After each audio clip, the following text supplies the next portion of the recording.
আমরা গত 18টি বছর নির্যাতিত ছিলাম। আমরা কখনো এই মাজারে ঢুকতে পারি নাই।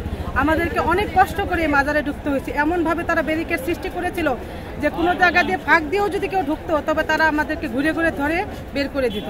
তো আজকে আমাদের কাছে মনে হচ্ছে যে আমরা অনেক বড় একটা কিছু অ্যাচিভ করছি, কারণ আজকে আমাদের কাছে মনে হচ্ছে যে আমাদের বিজয়ের দিন এবং ঈদের মতো উৎসব আমাদের কাছে মনে হচ্ছে, যার জন্য আজকে লক্ষ লক্ষ লোক এই জিয়াউর রহমানের মাজারে আসছেন কোনো বাধা ছাড়া।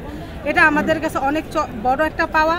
আর সবচাইতে বড় কথা, এই ফ্যাসিস্ট সরকার আমাদের দেশ থেকে বিতাড়িত হয়েছে, সেজন্য আমরা সাধারণ আমজনতা হিসেবে আমরা খুশি। মোট কথা, আমরা কতদিন নির্বাচনের আগে আমরা যে আন্দোলন করছি, আমাদের একটাই ছিল যে আমরা একটা ভোট দিতে চাই। কারণ এই যে নতুন প্রজন্ম যারা, তারা জানে না যে ভোট জিনিসটা কি। গত 18 বছরে যাদের জন্ম হয়েছে তারা সাথে শুধু স্বৈরাচার ফ্যাসিস্ট আওয়ামী লীগ সরকারকে দেখে গেছেন। তারা শুনছে তাদের বাবা মার মুখে যে এদেশে নির্বাচন হয়, কিন্তু নির্বাচন জিনিসটা কি তারা কখনো ভাবেনি। তো এই ভাবনা এখন এই বাংলাদেশের জনগণের উপর, বাংলাদেশের জনগণ যেভাবে চাইবে এই সরকার সেভাবে নির্বাচন দিবে। যে নির্বাচনের মাধ্যমে আমরা যাকে খুশি তাকে ভোট দিব, আমার ভোট আমি দেবো।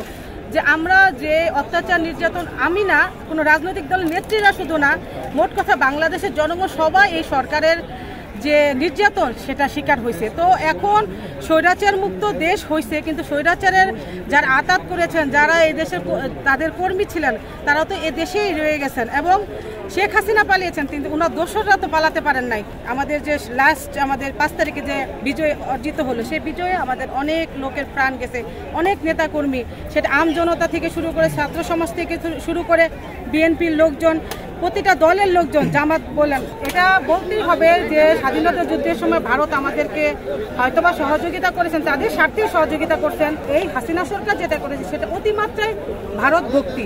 তার উচিত ছিল বাংলাদেশকে একটা নিজস্ব রোল মডেলের সৃষ্টি করা।